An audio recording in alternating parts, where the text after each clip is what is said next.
वरहमतुल्लाहि वबरकातुहू।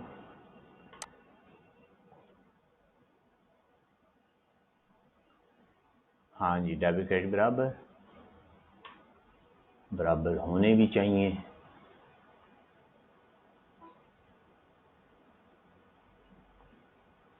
हाँ जी, कल हमने क्वेश्चन किए थे, सिंपल क्वेश्चन 1 2 3 SOCI के।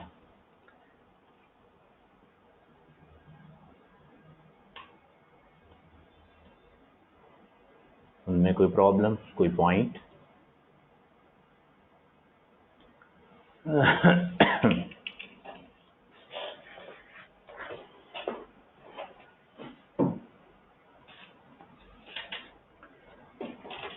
ठीक हो क्या? उससे आगे चलते हैं।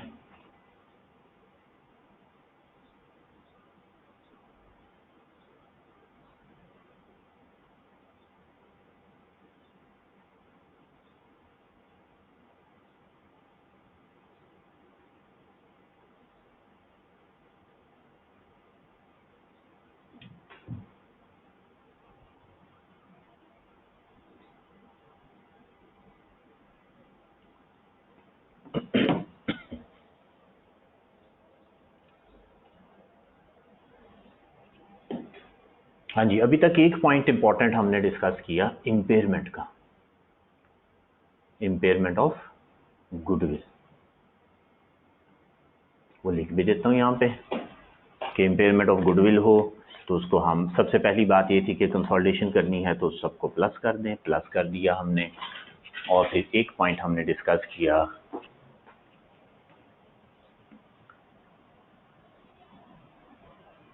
कंसोलिडेटेड एसओसीए के लिए impairment of goodwill.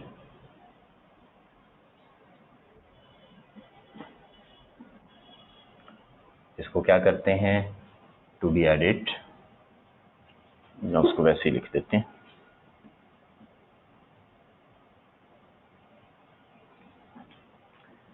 is added in admin expenses। Admin expenses में उसको ले जाते हैं। Additionally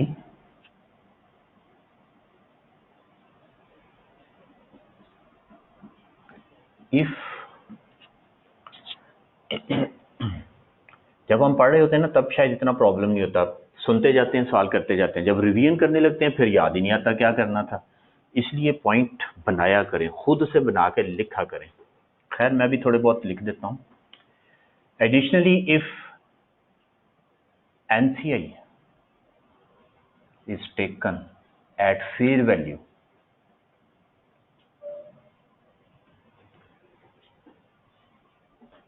impairment will be considered। अगर फेयर वैल्यू पे होगा तो फिर impairment will also be considered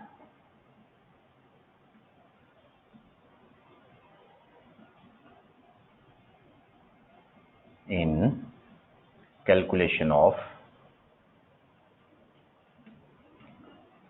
NCI share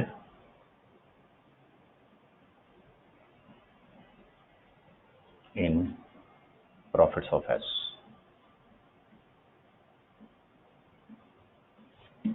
ठीक हो गई बात? लो जनाब, तो ये हमने कल पॉइंट देखा था कि एक सवाल में जो है प्रोपोर्शनेट शेयर था, हमने उसको सिर्फ एक्सपेंस में लिख दिया। दूसरे सवाल में फेयर वैल्यू पे था NCI, तो हमने उसको एक्सपेंस में तो लिखा ही लिखा, लेकिन साथ साथ हमने उसको एस के प्रॉफिट में माइनस किया।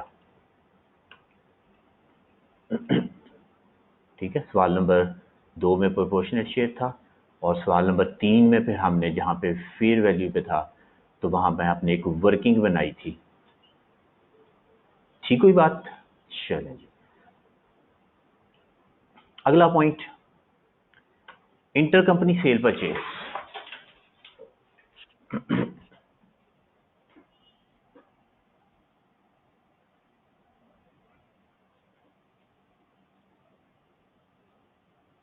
उसको एलिमिनेट कर देंगे, विल बी एलिमिनेटेड।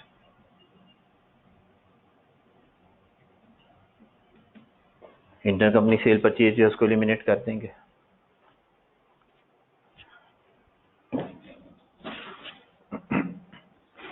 इस सवाल में देखें क्वेश्चन नंबर 1 में कैसे एलिमिनेट होना है। बताया हुआ है कि पी ने इसको गुड्स बेची 9,000 रुपए की। तो जब हम कंसोलिडेशन करेंगे इन दोनों को जमा करेंगे और माइनस कर देंगे 9,000 रुपया। इसी तरह इन दोनों को जमा करेंगे और माइनस कर देंगे 9,000 रुपया। एक जगह पे वो सेल होगी, दूसरी जगह पे परचेज होगी, तो सेल और कॉस्ट ऑफ सेल दोनों जगह से माइनस कर देंगे।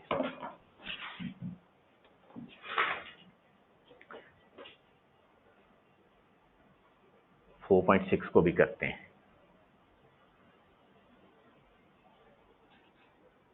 4.6 को सबसे पहले करना चाहिए था, लेकिन उसको हम अभी करते हैं।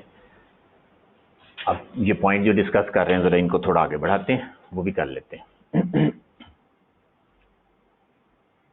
और बाकी सारा काम वैसे ही होगा।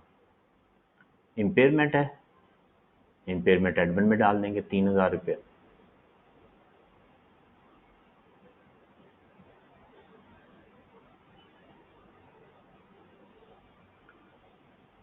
ठीक है। और जब हम एनसीआई का शेयर निकालेंगे तो चूंकि नॉन कंट्रोलिंग इंटरेस्ट जो है वो एनसीआई जो है वो फेयर वैल्यू पे है, तो फिर 14,000 में से 3,000 माइनस करेंगे। 14,000 में से 3,000 माइनस करेंगे। माइनस करके जो फिगर आएगी उसमें से एनसीआई को 30% शेयर दे देंगे। देखें जनाब, सवाल नंबर 1 हो जाएगा।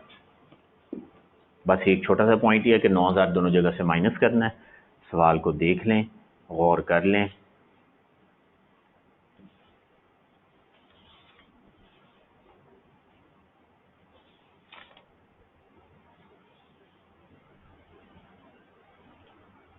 पी में ऐड होगा 9,000, दोनों जगह से माइनस करेंगे।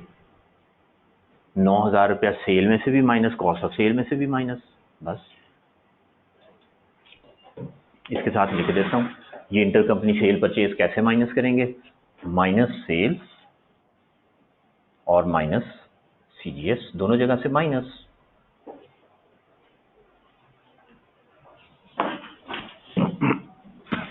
एक जगह पे सेल लिखा हुआ है, सेल में से निकल गया। एक जगह परचेज में लिखा हुआ है कॉस्ट ऑफ सेल में, तो कॉस्ट ऑफ सेल में से निकल गया।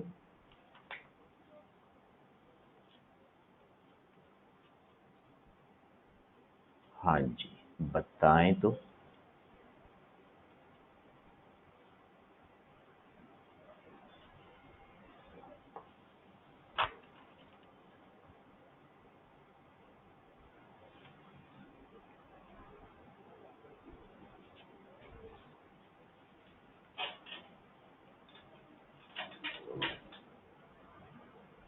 अल्लाह, सवाल ये है कि पी में से लेस करेंगे या एस में से, टोटल में से। माइनस ही करना है, चाहे उधर से करें चाहे उधर से करें, फर्क क्या पड़ता है। जिसने मर्जी बेचा हो, सेल में से माइनस, सीजीएस में से माइनस। इतनी आसान सी बात है। 1,20,000 जमा 1 लाख कितना बना, 2,20,000। उसमें से माइनस कर दिया 9,000, जिसने मर्जी बेचा, ये बन जाएगा 2,11,000। सीजीएस कितनी है, 75 जमा 65 कितना बना, 140। 140 में से 9 माइनस कर दें, 9 माइनस किया तो कितना आ गया, 131,000। बस जो मर्जी बेचे, इससे फर्क नहीं पड़ेगा।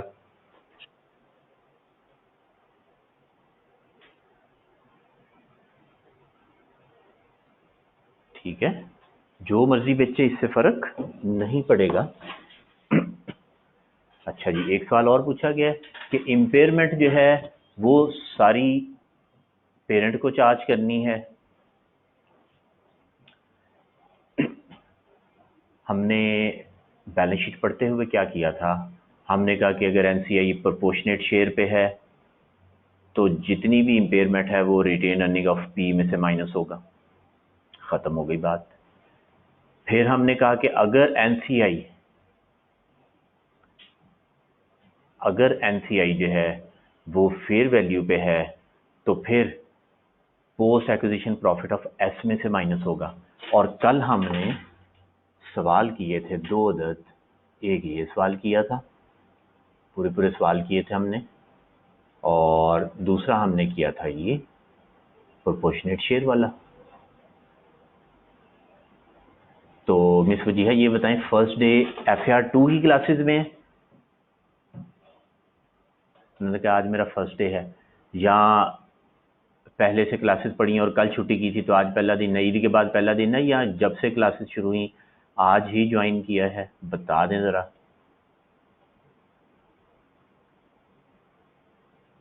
जब से शुरू हुई हैं आज ही ज्वाइन किया, तो अल्लाह खैर करे। इतना लेट क्यों ज्वाइन किया आपने? लॉगिन नहीं मिल रहा था। और एडमिशन कब लिया था? रिजल्ट के बाद?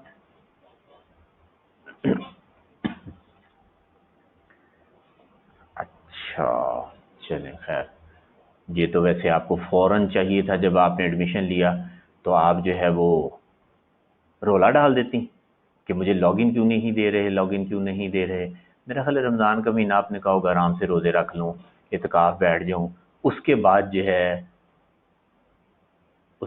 आराम से। हाँ देखें ना, खुद बता रही हैं कि सर अभी डाला था तब मिला, पहले रोला नहीं ना डाला। उन्होंने कहा चलो कोई नहीं, रमज़ान का महीना सुकून से गुजर जाए।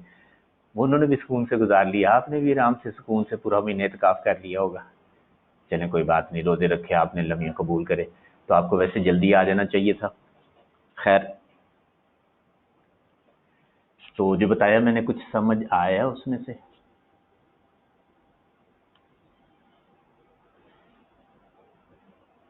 चले, लेक्चर तो आपके पास अवेलेबल होंगे। आप लेक्चर कंसोलिडेशन के पिछले टॉपिक जो हैं वो आप रिपीट कर रही हैं?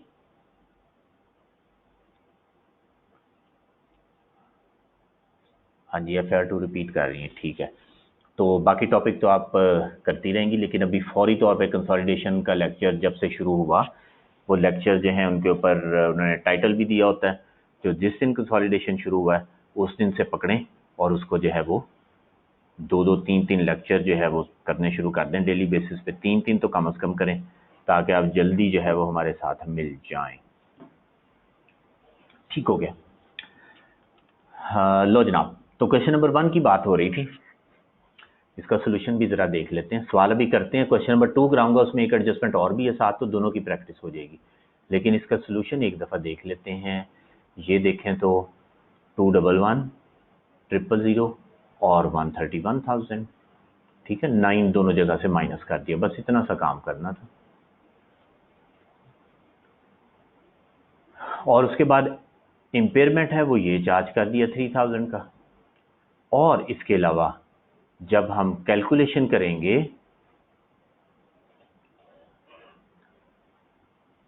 NCI के शेयर की, तो उसमें हम इम्पेयरमेंट लॉस को माइनस करके फिर जो रिमेनिंग फिगर होगी उस पर 30% लगा के तो इम्पेयरमेंट लॉस कैलकुलेट करेंगे। अफनान साहब कहते हैं कंसोलिडेशन के बाद कितना कोर्स रह जाता है?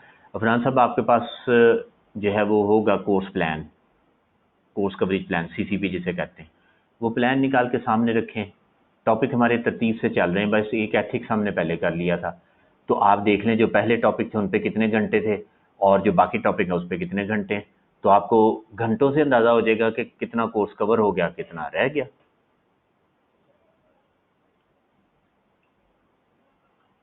मोहसिन साहब ने कह दिया है 3 टॉपिक रहते हैं। ये CCP है मेरे सामने, एक दफ़ा फिर ओपन कर देता हूँ। मेरे ख्याल में तो ज़्यादा टॉपिक थे, उन्होंने तो बड़े थोड़े से बता दिए हैं।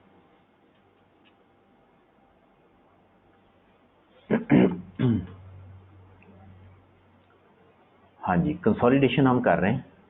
कंसोलिडेशन के बाद जो है ज़रा यहाँ पे थोड़ा सा गौर फरमाएं। एथिक्स हमने कर लिया हुआ है, operating segment 1, company account 2, foreign currency transaction 3, agriculture 4, estimate error 5, income taxes 6 topic रहते हैं। तो आपने शायद मेरा ख्याल है 6 को 2 पे तकसीम करके बताया होगा, 3 रह गए। अच्छा जी, अब जो है वो पूछ रहे हैं कि अभी तक उनकी मार्क्स वेटेज कितनी है। अच्छा जी, मोहसिन साहब कहते हैं जो छोटे छोटे होते हैं ना, उनकी हम बात नहीं करते। हमने मेजर की, आप मेजर भी छोड़ें, आप कहें जी हम कोर कमांडर की बात करते हैं, उससे नीचे हम बात ही नहीं करेंगे। अथॉरिटी तो सारी कोर कमांडर्स के पास होती है। तो छोटे छोटे लोगों को, फौजियों को पूछ के हमने क्या करना, उनको तो हम किसी खाते में नहीं लाते भाई। फौजी जो हैं वो फौजी होते हैं, चाहे छोटे हों बड़े हों, सारे के सारे जो है वो मुल्क की हिफाजत के लिए अपनी जान, अपना तन मन धन सारा कुछ कुर्बान कर देते हैं। छोटे बड़े से फर्क नहीं पड़ता, तो इसलिए आप छोटा बड़ा मत कहें हैं। ठीक है जी।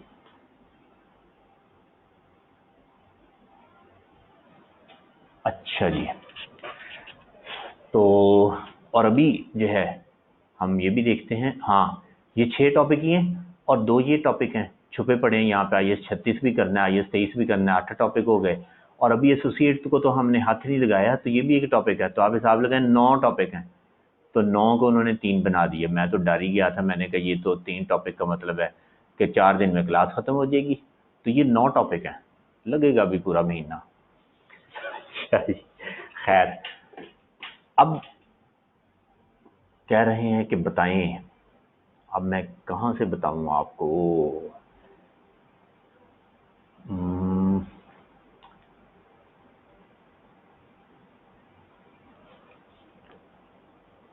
सिलेबस कहाँ पे है?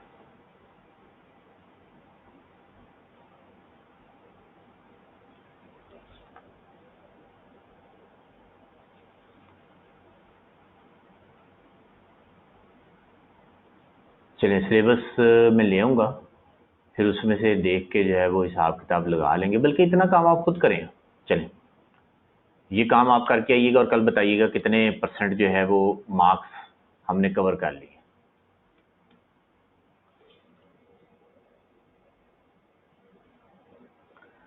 हाँ जी, अमीर हमजा साहब कहते हैं कि इस बार पेपर इजी आएगा, सिलेबस चेंज हुआ है।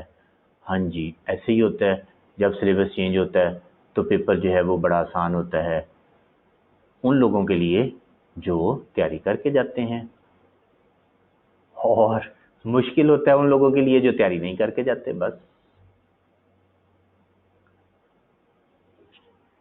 ठीक है जी, तो ये सिर्फ आपकी तैयारी पे डिपेंड करता है।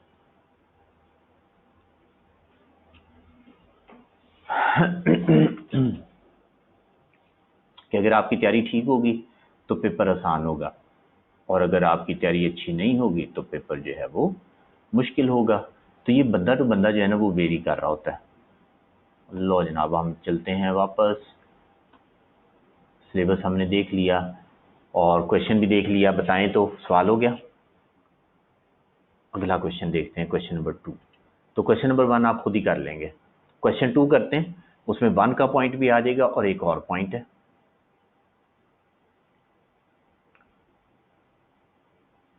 हाँ जी, during the year S sold goods to P 8200 रुपया। तो हम क्या करेंगे, हम 8200 जो है वो माइनस कर देंगे। कहाँ से? सेल में से भी और कॉस्ट ऑफ सेल में से भी, दोनों जगह से माइनस कर दिया 8200। उसके बाद एक पॉइंट और है, since acquisition P has been providing management services to S and charging fees for two services.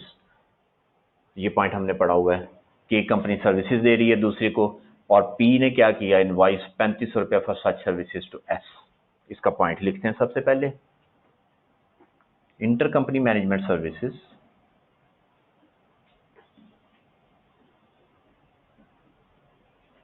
Will be eliminated. कैसे एलिमिनेट होगा? एक कंपनी जो है उसने लिखा होगा एडमिन एक्सपेंसेस में, तो उसके एडमिन एक्सपेंस में से माइनस कर देंगे। और दूसरी कंपनी जो है उसने अदर इनकम में इनकम लिखी होगी, तो उसकी अदर इनकम से माइनस कर देंगे।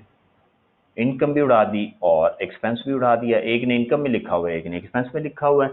जस्ट लाइक सेल परचेज, जैसे सेल परचेज खत्म किया तो इसी तरह इनकम और एक्सपेंस भी खत्म कर देंगे मैनेजमेंट सर्विसेज का। तो 3500 रुपया माइनस करना, कहाँ से? एडमिन एक्सपेंसेस को प्लस करेंगे, उसमें से 3500 माइनस कर देंगे, और इसी तरह अदर इनकम को प्लस करेंगे, और उसमें से भी 3500 माइनस कर देंगे। ले जनाब, आसान सा सवाल है, कर दें, शाबाश, करें जी। बस 2 ही एडजस्टमेंट्स हैं, सादा सादा सी। सवाल आपने करना है, शाबाश, कर दीजिए।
हाँ जी, 3-4 मिनट।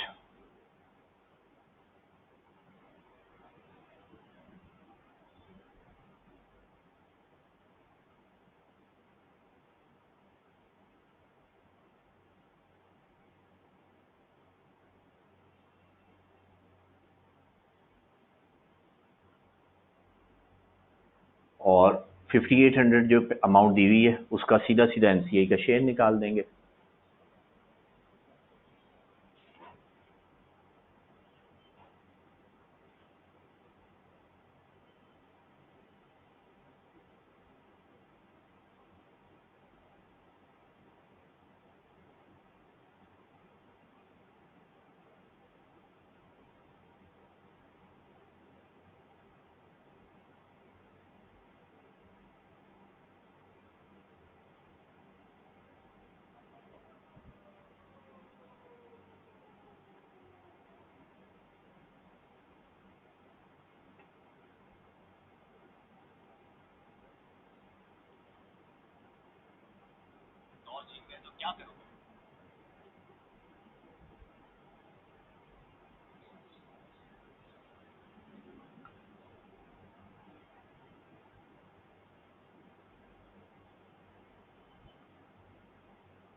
हाँ जी, डन डन डन।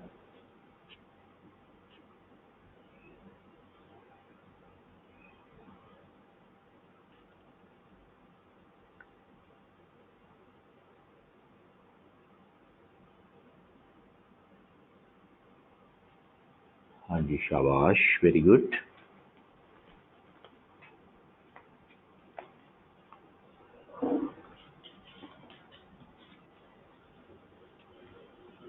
हाँ जी, डन डन डन, ठीक हो गया।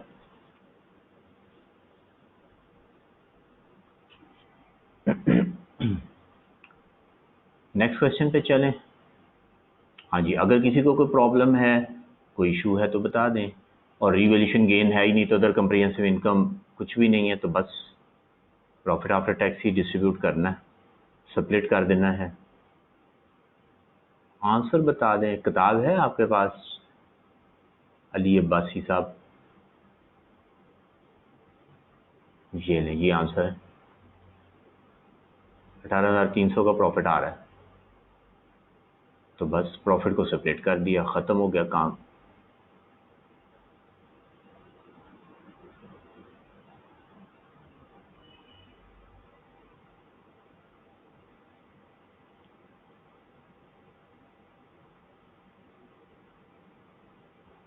ये ले, चेक कर लें।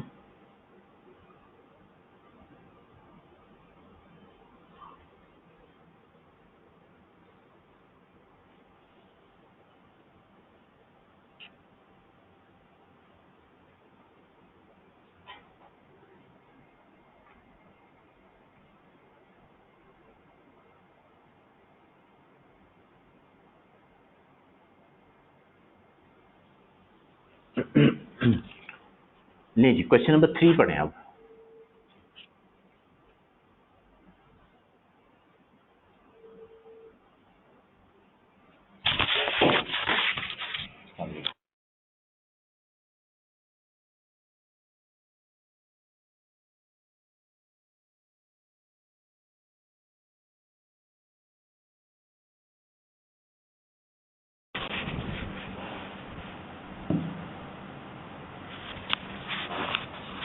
नहीं जी, क्वेश्चन नंबर 3 देखें। इम्पेयरमेंट ऑफ गुडविल आ रही है, वही पॉइंट दोबारा आ गया। नॉन कंट्रोलिंग इंटरेस्ट जो है वो फेयर वैल्यू पे है। During the year S sold goods to P for 7,000। S ने गुड्स बेची 7,000 की, तो 7,000 जो है वो माइनस हो जाएगा।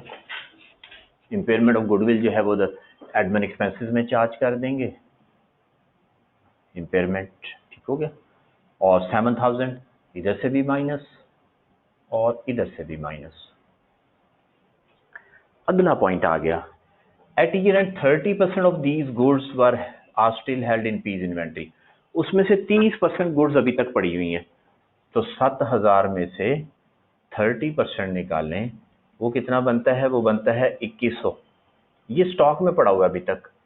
इस पे हम क्या कैलकुलेट करते हैं? इस पे अनरियलाइज्ड प्रॉफिट निकालते हैं। मार्जिन दिया हुआ है, मार्जिन दिया हुआ है तो सीधा सीधा अप्लाई कर दें 20%।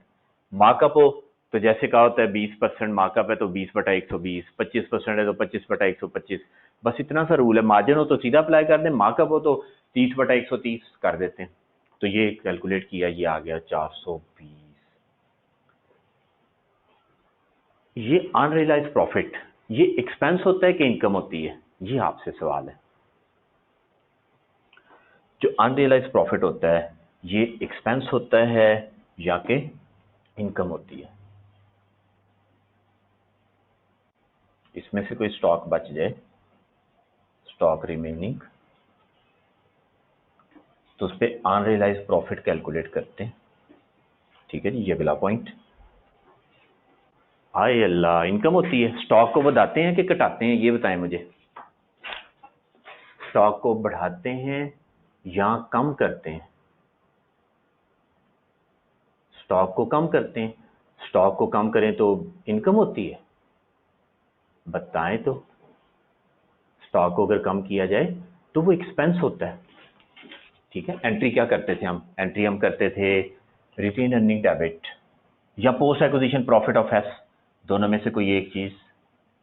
और इस सवाल में अभी मैंने आपसे पूछना है कि हमने क्या माइनस करना है, प्रॉफिट ऑफ एस। तो यहां से हमने कहा था माइनस करेंगे, तो इसका मतलब है हम खर्चा चार्ज करते हैं।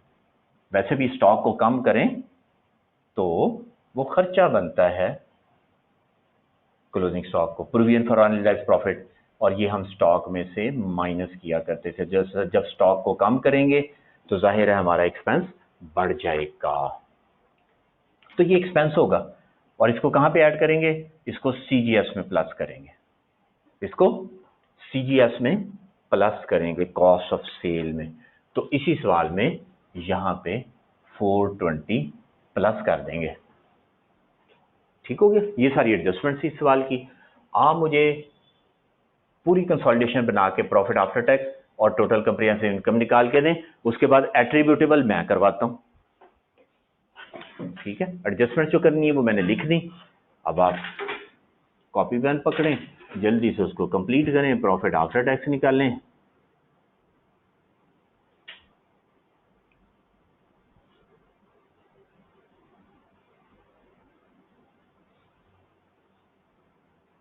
और प्रॉफिट आफ्टर टैक्स भी और टोटल कंप्रिहेंसिव इनकम दोनों मुझे निकाल के आप बताएं। तो इससे आगे फिर मैं आपको एट्रीब्यूटेबल स्प्लिट करके दिखाता हूं प्रॉफिट कितना होगा। और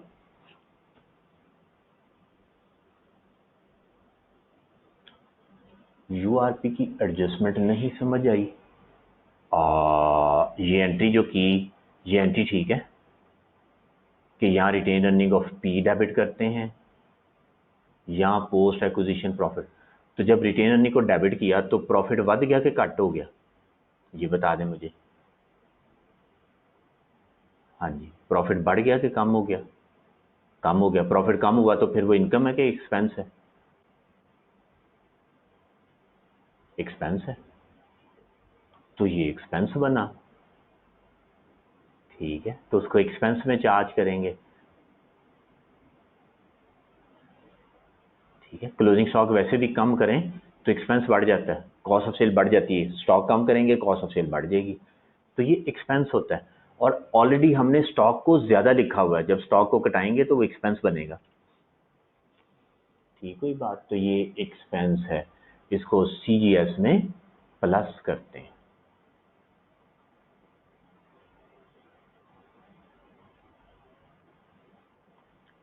चलिए जी,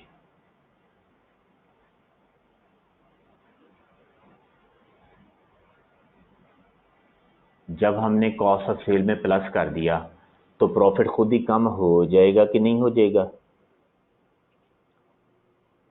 हाँ जी बताएं, जब हमने कॉस्ट ऑफ सेल को बढ़ा दिया 420 से तो प्रॉफिट खुद ही कम हो जाएगा कि नहीं हो जाएगा? खर्चा बढ़ा रहे हैं तो प्रॉफिट खुद ही कम हो जाएगा बस, तो खर्चा हमने बढ़ा देना है। अब्दुल्ला मुनीर साहब कुछ पूछ रहे हैं, इसका कोई ताल्लुक नहीं है कंसोलिडेटेड प्रॉफिट लॉस बनाने तक, टोटल कंप्रिहेंसिव इनकम निकालने तक, वो आप कर दें। ये उसके बाद की बातें हैं जब हमने शेयर निकालना है। शेयर निकालने से पहले तो ऐसा कुछ भी नहीं सोचते, खर्चा चार्ज कर दिया, इम्पेयरमेंट खत्म हो गई बात।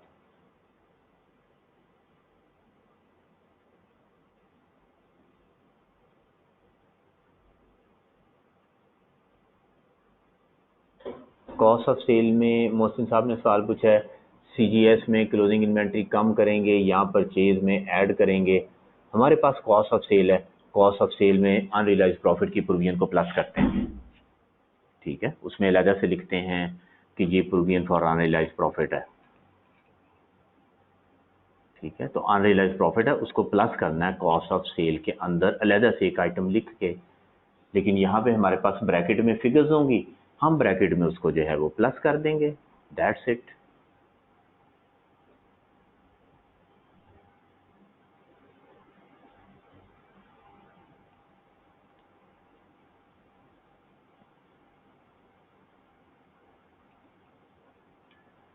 अभी तक कोई नई बात हमने नहीं की, वही बातें जो हमने बैलेंस शीट में की थी, लेकिन उनको हम अब रिलेट कर रहे हैं किसके साथ? प्रॉफिट एंड लॉस के साथ, कि प्रॉफिट एंड लॉस में किस स्पेसिफिक प्लेस पे उसको हमने लिखना है। ठीक है, ये अब हम बात कर रहे हैं।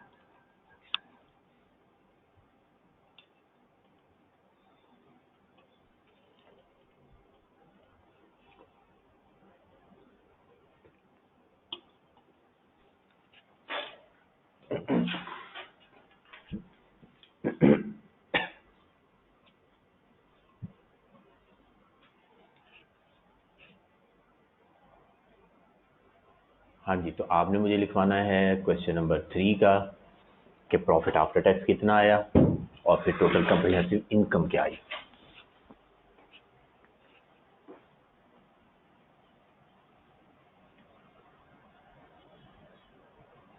कंसोलिडेटेड एसओसीआई में, और फिर टोटल कंप्रिहेंसिव इनकम कितनी है।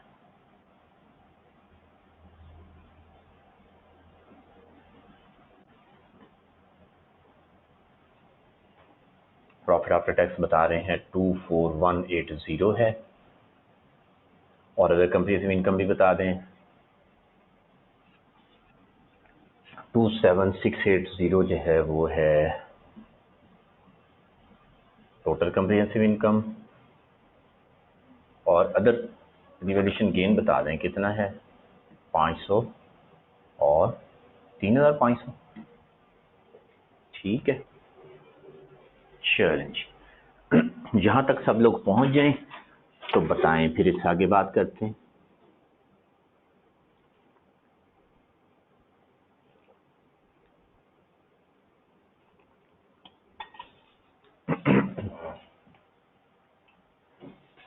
अब हमने इससे आगे दो काम करने हैं। एक हमने करना है profit after tax attributable to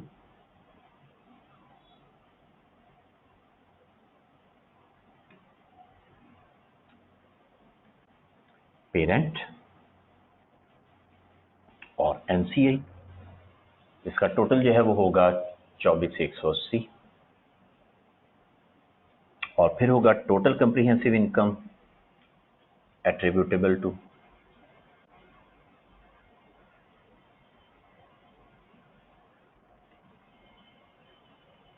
parent and NCI, और इसका टोटल होगा 27,680। हाँ जी, सब्सिडी का प्रॉफिट था 13,600, फेयर वैल्यू पे है तो इसका मतलब है इंपेयरमेंट इधर से माइनस करके शेयर निकालेंगे, और गुड्स एस ने बेची, जब एस ने गुड्स बेची तो फिर अनरियलाइज्ड प्रॉफिट भी माइनस करेंगे।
जी हेलो अस्सलाम वालेकुम। मैं कहीं गया नहीं था, एक्चुअली आपके लिए ही बात कर रहा था अभी मिस रूज से, क्योंकि क्लास से पहले उनसे बात हो नहीं सकी थी तो अभी उनकी कॉल आ गई थी।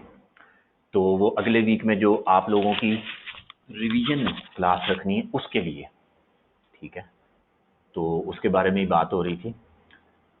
तो वो बस इंशाल्लाह फाइनल करके ना फिर आपको बता देंगे, लेकिन टाइम उसका थोड़ा सुबह अर्ली रखेंगे हम, कोई 9 या 10 बजे, ठीक है।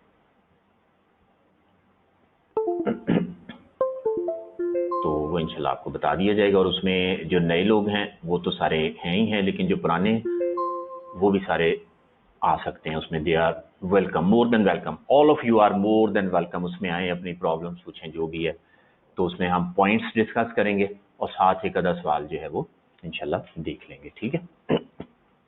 लेकिन अगेन आप लोगों से जो खास तौर पे नए रिक्वेस्ट यही है कि लेक्चर जो है ना वो सारे अटेंड करके आइएगा, फिर फ़ायदा होगा। क्योंकि जो हमने 1.5-2 महीने में पढ़ा उसको 1 महीने में वो 1 हफ्ते में हमने सारा जो है वो कंक्लूड करना है। तो वो आप पहले पढ़ के आएंगे तो फिर बड़ा अच्छा हो जाएगा। उसमें से आप बताएंगे ये प्रॉब्लम्स हैं, तो मैं स्पेसिफिकली उन्हीं पॉइंट्स को डिस्कस करूंगा, उनकी छोटी छोटी एग्जाम्पल्स भी करा दूंगा साथ। हाँ जी, वो मैं ही करवाऊंगा इंशाल्लाह।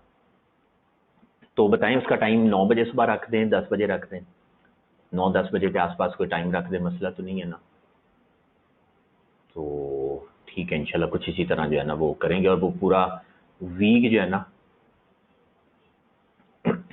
तो वो हो सकता है 1 घंटे की या 1.5 घंटे की क्लास हो, क्योंकि वो टॉपिक हमने काफ़ी कर लिए हुए हैं। तो अगर एक एक दिन भी एक टॉपिक को दें तो फिर भी 6 दिन हमें चाहिए होंगे।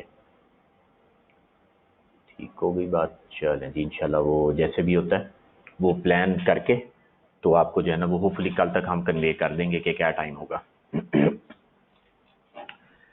अच्छा जी, तो वापस आते हैं इस पे, कैलकुलेशन करते हैं। तो अब चूंकि एस ने बेची गुड्स, तो जब एस गुड्स बेचता है तो आपको पता है,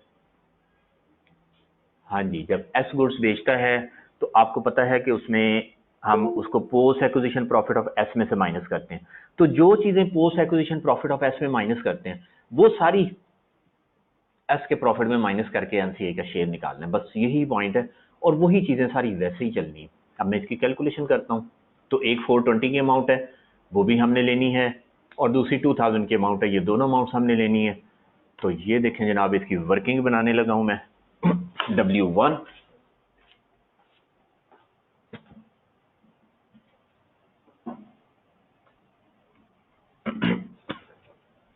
हाँ एक बात और, वो एक रेफरल टेस्ट का आपको बार बार मैसेज आ रहा होगा, ठीक है। तो वो रेफरल टेस्ट के बारे में भी मुझसे बात हो रही थी। तो खास तौर पे जो रिपीटर्स हैं उनको तो रेफरल टेस्ट जरूर अटेंड करने चाहिए, और जो रेगुलर पढ़ रहे हैं वो भी उन टॉपिक्स के टेस्ट तो दे ही सकते हैं जो कि हमने कर लिए हुए हैं, ठीक है। उसकी तरतीब कुछ इसी तरह से रखी गई है कि जो टॉपिक पहले हो जाते हैं वो टॉपिक पहले रखे जाते हैं, और जो टॉपिक बाद में होते हैं उनको जो है वो फिर एंड पे रखा जाता है, ताकि जो रेगुलर बच्चे हैं वो भी अगर टेस्ट देना चाहिए। और मुझे याद है पिछली दफ़ा भी कई रेगुलर बच्चे जो है वो टेस्ट दे रहे थे। और एक तो टेस्ट आपके होते हैं जो अपलोड कर दिए जाते हैं, इसके अलावा जो रेफरल टेस्ट हैं उनमें खास तौर पे कोशिश की जाती है कि एग्जाम स्टैंडर्ड के सवाल हों, और ऐसे सवाल हों जो ना पास पेपर में आए हों और ना पैक की किताब में हो, ठीक है। इस तरह के सवाल दिए जाएं, नए सवाल, ठीक है। अब जाहिर है नए सवाल भी होंगे तो पॉइंट्स तो सारे वही होंगे ना, ये नहीं हो सकता कि पॉइंट्स ही नए ले आए जाएं। तो पॉइंट्स वही होते हैं, लेकिन सवाल जो है वो चेंज कर दिए जाते हैं कि आप फर्स्ट लुक में देखें तो आपको ये ना लगे कि ये सवाल मैंने किया हुआ है, ये सवाल मैंने देखा हुआ है। ये उसकी स्ट्रैटेजी रखी जाती है, कोशिश यही होती है।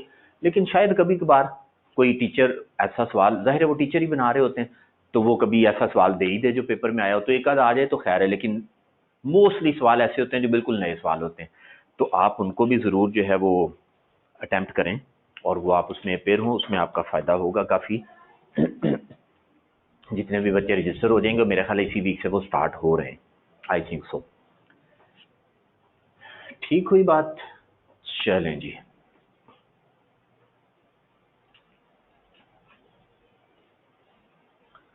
अली चौधरी साहब ने पूछा कि जब हम टेक्स्ट पढ़ लेंगे तब होगा उसका टेस्ट। नहीं, आप टेस्ट स्केड्यूल देखें, वो अपलोड कर दिया हुआ है। आज भी मेरा ख्याल उसमें मैसेज डाला हुआ था, आप उसमें टेस्ट स्केड्यूल देख लें, ठीक है। तो उसमें टेस्ट स्केड्यूल देखें कि वो किस तरह से हैं, कौन से टॉपिक हमने पढ़ लिए हैं, और कौन सा टेस्ट कब हो रहा है, और उस वक्त हम कितने टॉपिक पढ़ चुके होंगे। जो रिपीटर्स हैं ना उनको तो लाजमी वो देने चाहिए मेरे ख्याल में। उनकी एक तो अपनी असेसमेंट होगी, दूसरा वो स्टैंडर्ड जो है वो सवाल ज़रा एक अच्छी प्रैक्टिस भी हो जाएगी, तैयारी भी अच्छी हो जाएगी। और जो रेगुलर है वो देख लें, अगर उनको फिजिबल लगता है, मेरे ख्याल में उनके लिए फिजिबल है। ये हो सकता है कोई टेस्ट हो, उसमें एक टॉपिक आपने किया हुआ है कभी नहीं किया, तो आप उस टॉपिक का सवाल कर दीजिएगा, टेस्ट आपके पास आ जाएगा। जब हम टॉपिक पढ़ लेंगे तो उसका सवाल फिर जो रह गया होगा वो बाद में कर लीजिएगा। तो ऐसा कौन सा मसला है, लेकिन फ़ायदा तो है ना, बेनिफिट तो है। बाकी कंपल्शन नहीं है, जाहिर है वो एक अपॉर्चुनिटी अवेलेबल है, तो वो क्लास में नहीं डिस्कस होगा, ठीक है। वो टेस्ट क्लास में डिस्कस नहीं होगा, उसकी डिस्कशन का होता है एक सिलसिला। वो ये होता है कि जब टेस्ट हो जाता है उसके बाद मार्क करके सोल्यूशन के साथ आपको वापस दिया जाता है। और फिर अगर उसमें बच्चों का ख्याल हो कि ये हमें कुछ डिस्कशन की ज़रूरत है, तो फिर उसके लिए कुछ क्लास अरेंज कर दी जाती है, जो कि 3-4 टेस्टों के बाद एक क्लास होती है, उसमें फिर वो सारे टेस्ट डिस्कस हो जाते हैं। तो वो हस्बे ज़रूरत, हस्बे ज़ायक़ा, जब ज़रूरत पड़ती है तो कर लेते हैं। तो उसमें जो पास प्रैक्टिस है वो मैं आपको बता रहा हूँ, वो ये होता है कि 4-5 टेस्ट हो जाते हैं, उसके बाद एक क्लास हो गई, फिर 4-5 टेस्ट हो गए, एक क्लास हो गई। कहीं ज़रूरत पड़े तो फ़ौरन भी हो जाती है कि बच्चे कहें जी ये तो हमें पता ही नहीं लगा क्या था और क्या नहीं था, तो ये हमें करवाया जाए। तो ये बच्चों की डिमांड पे जहाँ पे ज़रूरत महसूस होती है वहाँ पे उसकी अरेंजमेंट कर ली जाती है। और बाज़ दफ़ा ये होता है, बल्कि अक्सर ये होता है, चूँकि टॉपिक अच्छी तरह पढ़ा होता है, फिर उसका सोल्यूशन भी ज़रा अच्छा सा पूरी वर्किंग के साथ बना के दिया जाता है। वो बच्चा जब देखता है तो वो सेटिस्फाई हो जाता है कि हाँ ये चीज़ें ऐसे ठीक हैं, लेकिन फिर भी ज़रूरत पड़े। मुझे याद है पिछली दफ़ा भी हुई थी क्लास, और वो मैंने कंडक्ट की थी FCR2 की, मुझे उन्होंने कहा था जी आप करवाएं, तो वो फिर फिज़िकल क्लास हुई थी, और उसमें फिर वो बच्चे आए थे, उन्होंने अपने जो पॉइंट्स हैं ना वो सारे फिर बताए, तो हमने उन्हीं पॉइंट्स पे कंसंट्रेट किया था, और वो एक ही क्लास में ना हमने सारा कुछ कर लिया था। मुझे याद नहीं 2-3 घंटे कितना टाइम लगा था, लेकिन हुई थी। ले जी W1 की बात करते हैं, वापस आते हैं, कुछ थोड़ा सा हम पढ़ भी लें। टेस्ट तभी दे सकेंगे ना कि कुछ पढ़ेंगे, तो इसलिए अब मुझे कुछ पढ़ाने की भी इजाज़त दें। 13,600 का प्रॉफिट है, 13,600 का प्रॉफिट लिखा, ये ले जी एस का प्रॉफिट है, प्रॉफिट आफ्टर टैक्स एस का 13,600, ठीक हो गया। इसमें से हमने माइनस करना है इम्पेयरमेंट, क्योंकि पहले भी हम ऐसे ही करते थे, एस में से इम्पेयरमेंट माइनस करते थे। कब इम्पेयरमेंट माइनस करके फिर हम उसकी शेयरिंग करते थे, और ये कब माइनस करते थे, जब एनसीआई फेयर वैल्यू पे होता है तब माइनस करते थे। तो ये एनसीआई फेयर वैल्यू पे माइनस कर दिया। फिर एस ने माल बेचा तो अनरियलाइज प्रॉफिट एस में से माइनस होता था, तो वो भी इधर से माइनस कर दिया 420। ये दोनों माइनस करें, बताएं कितना प्रॉफिट आता है। उसमें फिर एनसीआई का शेयर निकाल देंगे। जी बताइए। 60% है तो 40% शेयर है एनसीआई का। 1160 111160, इसमें से 40% निकाल दें। हाँ जी, कितना बन गया? 80, ये लें जी 1180, इसका 40% निकाल दीजिए, कितना बनता है। तो ये हम यहाँ पे प्रॉफिट के साथ W1 बनाएंगे, 4472 बन गया। तो ये जनाब आ गया 4472, और पेरेंट की हमेशा बैलेंसिंग फिगर होती है, माइनस करें 24,180 में से 4472। ये 6708 क्या चीज़ है, ये तो हमें नहीं चाहिए। 24180 में से 4472 माइनस करें बस।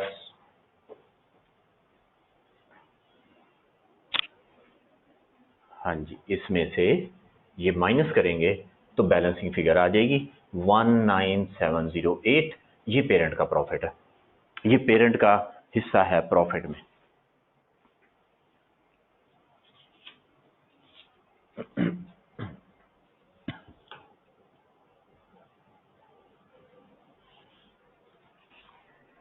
ठीक हुई बात। अब इससे आगे चलेंगे। हाँ जी, पहले ये देख लें पॉइंट ओके है, किसी को प्रॉब्लम तो नहीं यहाँ पे। अब इससे आगे चलेंगे तो सबसे पहले ये आएगा 4472, और फिर प्लस करेंगे। प्लस क्या होगा, अब हम देखते हैं कितना प्रॉफिट है उधर लिखा हुआ, कितना गेन लिखा हुआ है 2000।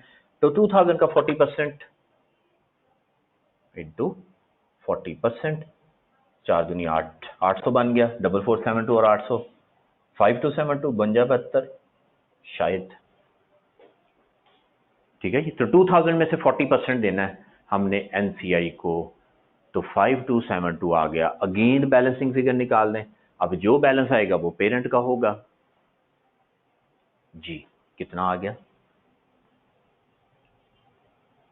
22408।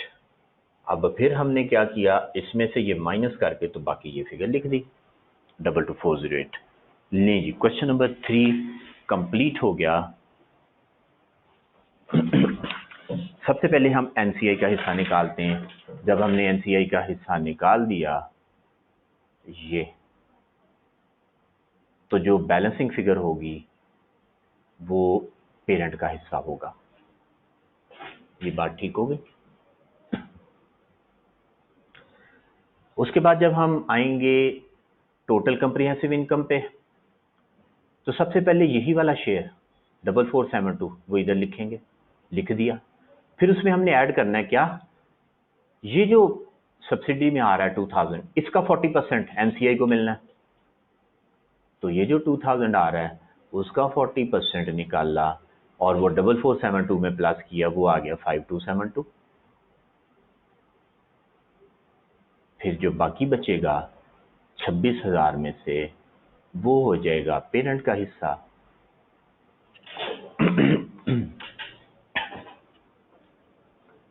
ले जनाब चेक कर लीजिएगा, ठीक है बात।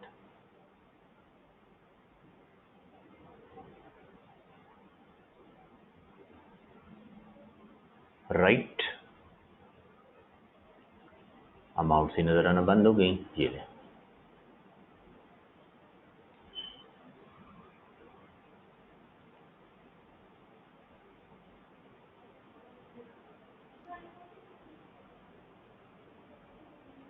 क्वेश्चन नंबर 4 पे चलते हैं।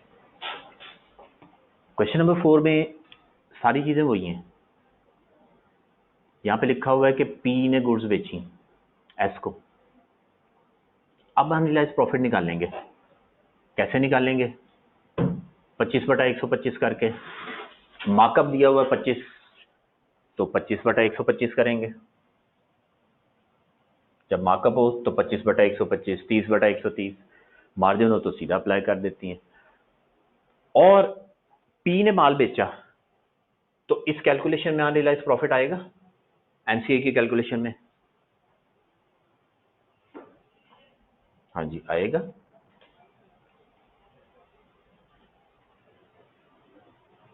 नहीं आएगा, ठीक है। ये मैं पॉइंट यहां पे ऊपर लिख भी देता हूं।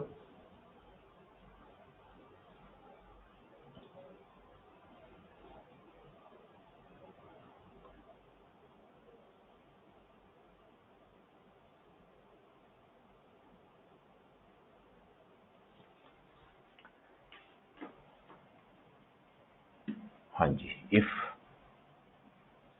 goods are sold by S, then URP, unrealized profit, will be considered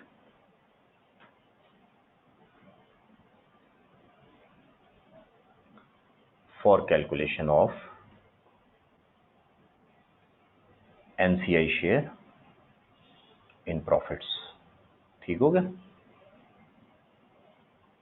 in profits of S, right. चले, तो यहां पे अब क्योंकि क्वेश्चन नंबर 4 में पी ने गुड्स बेची, तो अब इसका अनरियलाइज्ड प्रॉफिट तो लिखना ही लिखना है।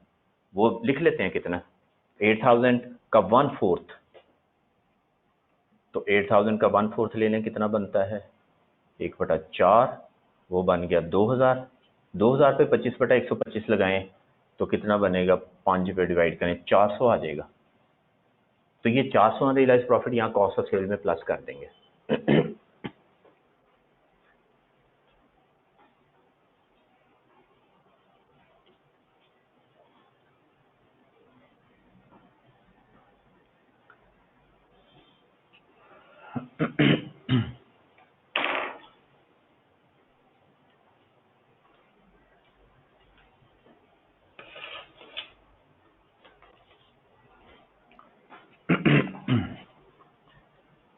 ठीक हुआ जी, नोटेड।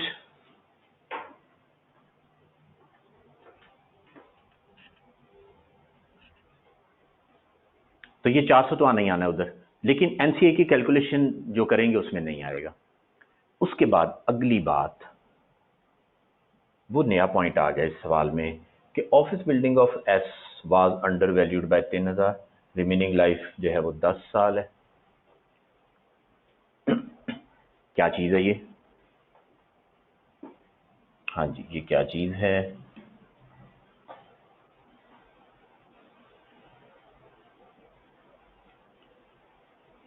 हाँ जी, ये एक्विजिशन डेट पे ऑफिस बिल्डिंग, ये फेयर वैल्यू एडजस्टमेंट है। तो 3000 की फेयर वैल्यू एडजस्टमेंट आनी है। वो जो फेयर वैल्यू एडजस्टमेंट है वो बैलेंस शीट में जानी है। फेयर वैल्यू एडजस्टमेंट वो बैलेंस शीट में आनी है, उसका तो हमसे कोई ताल्लुक नहीं प्रॉफिट एंड लॉस से। लेकिन एक चीज का ताल्लुक है प्रॉफिट एंड लॉस से, वो कौन सी चीज है? हाँ जी, प्रॉफिट एंड लॉस में भी तो कुछ आएगा ना। फेयर वैल्यू एडजस्टमेंट तो चली गई, एसेट में ऐड हो गया, और एसेट में ऐड हो गया और एक्विजिशन डेट का पार्ट बन गया नेट एसेट्स का डेप्रिसिएशन। तो डेप्रिसिएशन के लिए बताया हुआ 10 साल लाइफ है, तो कितना बढ़ा रहे हैं? 3000। 3000 को 10 पे डिवाइड करें, ये आ गया 300 पर एनम डेप्रिसिएशन। एसेट हमने एक्वायर, कंपनी एक्वायर की 1 जनवरी 2018 को, ईयर एंड जून 30 2019, 1.5 साल हो गया। डेप्रिसिएशन 1 साल की लगाएंगे, 1.5 साल की लगाएंगे? बता दें, डेप्रिसिएशन 1 साल की लगानी या 1.5 साल की लगानी? हाय अल्लाह, इत्थे लिखा है for the year ending. Income statement तो हम 1 साल की बना रहे हैं, तो उस पर 1.5 साल की डेप्रिसिएशन लगा दें क्या? नहीं लगाएंगे। इसका मतलब है 4 साल पहले एक्विजिशन की, हम कहीं चले 4 साल की डेप्रिसिएशन इकट्ठी ठोक देते हैं? नहीं, 1 साल की डेप्रिसिएशन।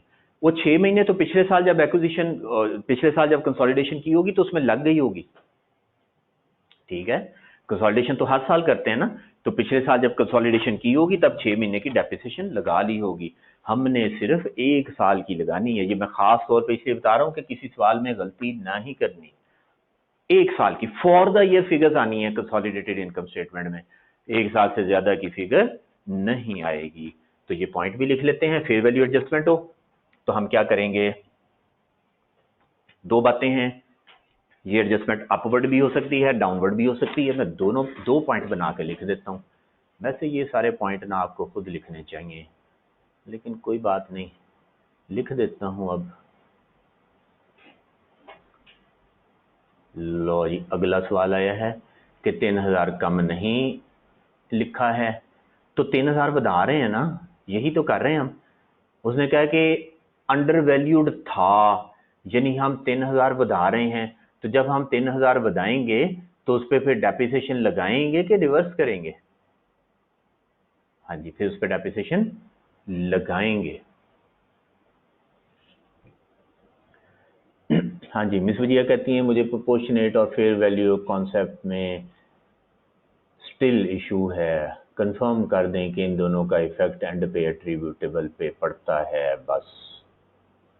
हाँ, बता तो दिया है कि अगर प्रोपोर्शनेट शेयर हो तो फिर एनसीआई की कैलकुलेशन में इम्पेयरमेंट नहीं लेंगे, और अगर फेयर वैल्यू पे हो तो फिर एनसीआई के शेयर में इम्पेयरमेंट को कंसिडर करेंगे। ठीक है, आप लेक्चर अटेंड कर लेना ज़रा, तो फिर उसके बाद पूछ लीजिएगा दोबारा पिछले वाले लेक्चर्स, ठीक है। चलिए, अच्छा जी, अच्छा वो एक सवाल चल रहा था कोई, वो पूछा ही नहीं फिर किसी ने, नेगेटिव गुडविल वाला। वो कौन साहब थे, बड़ा लंबा उन्होंने चलाया उसको माशाल्लाह। ट्रेन, मुझे तो ऐसे ही लगा शेख रशीद साहब आ गए हैं और उन्होंने ट्रेन चलानी शुरू कर दी है, तो फिर क्लास में उन्होंने पूछा ही नहीं है। हाँ जी, मोहसिन साहब कहते हैं मैं हूँ सबका मोहसिन, जो मैंने ट्रेन चलाई और ईद पे सबको ट्रेन की जो है वो सवारी कराई और ट्रेन की सैर करा दी। जो चीज़ें एक्विजिशन डेट पे होती हैं वो रिटेन अर्निंग में नहीं जाती हैं। जो चीज़ें एक्विजिशन डेट पे होती हैं वो रिटेन अर्निंग में नहीं जाती। रिटेन अर्निंग में पोस्ट एक्विजिशन चीज़ें जाती हैं। एग्रीड?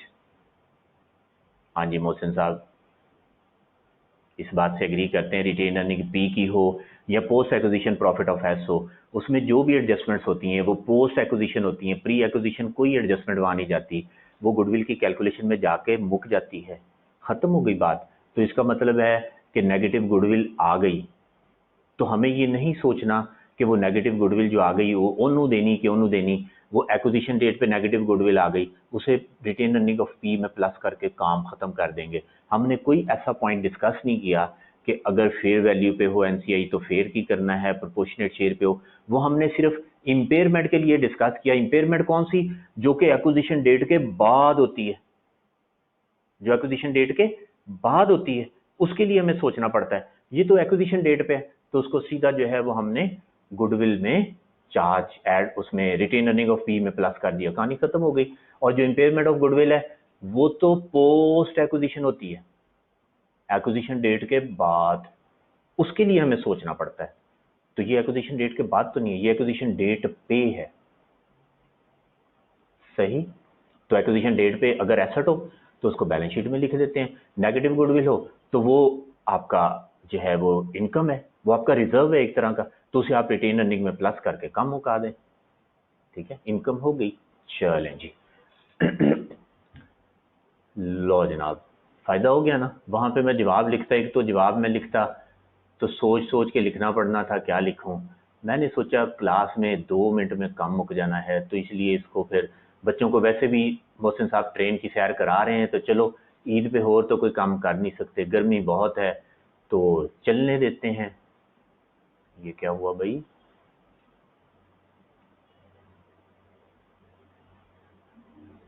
हाँ जी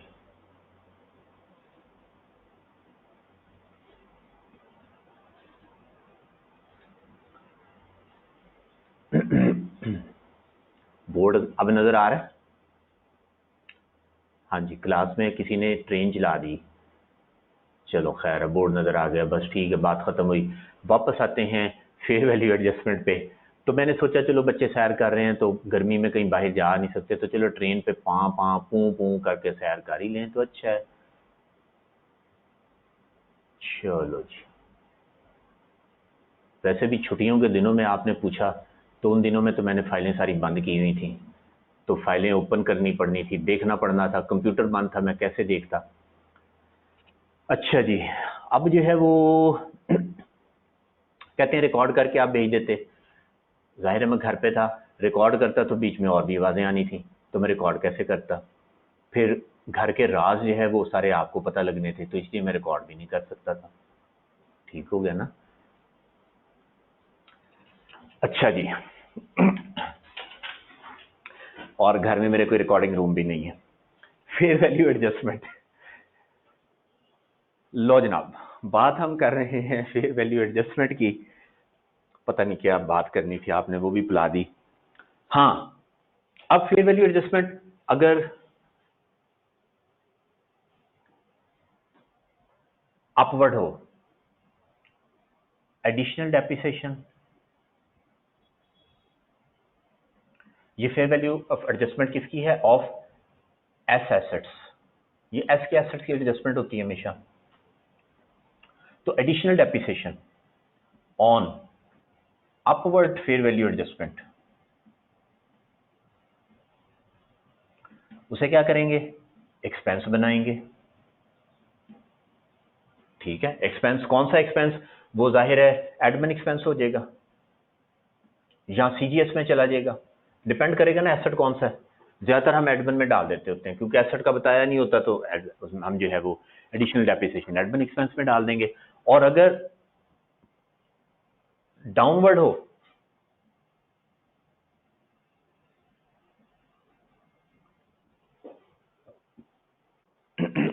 तो डाउनवर्ड है तो उस केस में हमने क्या करना है? हमने डेप्रिसिएशन को रिवर्स करना है, फिर हमने रिवर्सल ऑफ डेप्रिसिएशन करनी है on downward fair value adjustment. तो उसे क्या करेंगे? उसे हम जो है वो, ये था, इसको हमने एक्सपेंस में प्लस करना था, और अगर डाउनवर्ड होगा तो उसे हम एक्सपेंस में माइनस कर देंगे, क्योंकि डेप्रिसिएशन ज्यादा लगी हुई है, हमने उसको रिवर्स करना है, एडमिन एक्सपेंस या सीजीएस जो मर्जी हो। ठीक हो गया? और मोर ओवर एडिशनली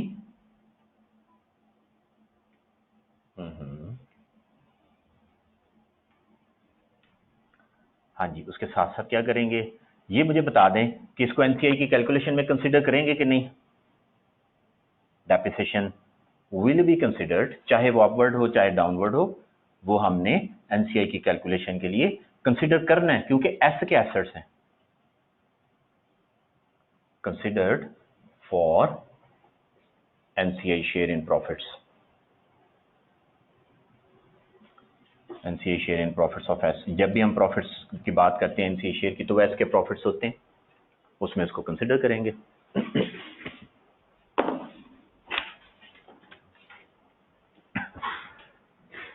ठीक हुई बात। लो जनाब, तो ये मैंने पॉइंट आपको बता दिया। सवाल नंबर 4 आपने करना है, अमाउंट भी कैलकुलेट कर दी। क्वेश्चन नंबर 5 की बात करते हैं, एक पॉइंट और डिस्कस कर लेते हैं। इसमें भी वही है, plant and machinery of S was over valued. यहाँ पे ओवर वैल्यूड है, तो हमने यहाँ पे कम करना है।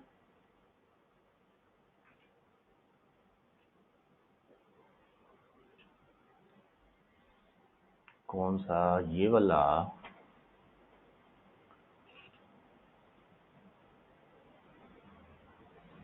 एनसीए में किसे किसे डेप्रिसिएशन को, जो डेप्रिसिएशन हम लगाएंगे, जैसे सवाल नंबर 4 है उसमें डेप्रिसिएशन लगेगी, तो वो एनसीए की कैलकुलेशन करते हुए एस के प्रॉफिट में से माइनस करेंगे। और सवाल नंबर 5 में डेप्रिसिएशन रिवर्स करनी है, क्योंकि एसेट ओवर वैल्यूड है, उसको कम करेंगे तो डेप्रिसिएशन कम होगी, तो डेप्रिसिएशन रिवर्स होगी, उसे एस के प्रॉफिट में ऐड करके एनसीआई का शेयर निकालेंगे।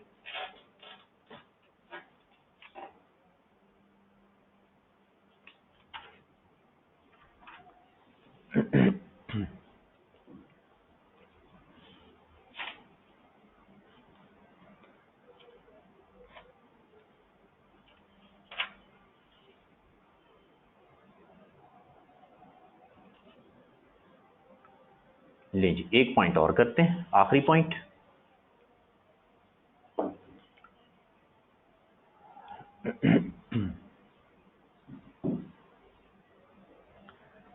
लेकिन वो टाइम थोड़ा है, वो पॉइंट हो नहीं सकेगा, कल ही करेंगे। आपने क्या करना है, आपने क्वेश्चन नंबर 3 वन हमने छोड़ दिया था, क्वेश्चन नंबर 1, क्वेश्चन नंबर 3 तो मैंने करा दिया, क्वेश्चन नंबर 4, ये तीनों सवाल आपने जो है वो करने। और इसके अलावा क्वेश्चन बैंक में से भी आपको एक सवाल दे दो, चैप्टर नंबर था 3, 4, 5 स्टडी टैक्स में से। 4.6 का इंशाल्लाह आते ही डिस्कस कर लेंगे, ठीक है। इसमें ये है, entity P acquired 80% of S on 1 October 2001 during the year acquisition हुई। ये छोटी सी एक एग्जांपल है, ये आप कर लेंगे। तो ये एग्जांपल भी आपने करनी है पेज 102 पे, एक्विजिशन ड्यूरिंग द ईयर। आसान एग्जांपल है, आप कर लेंगे। स्टडी टेक्स्ट एग्जांपल पेज 102 पे, ठीक है। ये सारा आपका होमवर्क है, ये आपने करके आना है। क्वेश्चन बैंक का सवाल नहीं, क्वेश्चन बैंक का वो जो 4.6 था, 4.1 तो मेरा ख्याल आपने कर लिया होगा, उसमें कोई मसला नहीं होगा। 4.6 का पहला पॉइंट इंशाल्लाह कल डिस्कस कर दूंगा। तो जिन लोगों ने कर लिया क्वेश्चन बैंक 4.6, ये बैलेंस शीट का सवाल है, ठीक है, ये बैलेंस शीट का क्वेश्चन है। तो जिन्होंने ये कर लिया अच्छी बात, नहीं किया तो आज जरूर कर लें। ओके जी, अल्लाह हाफिज़, अस्सलाम वालेकुम रहमतुल्लाहि व बरकातहू।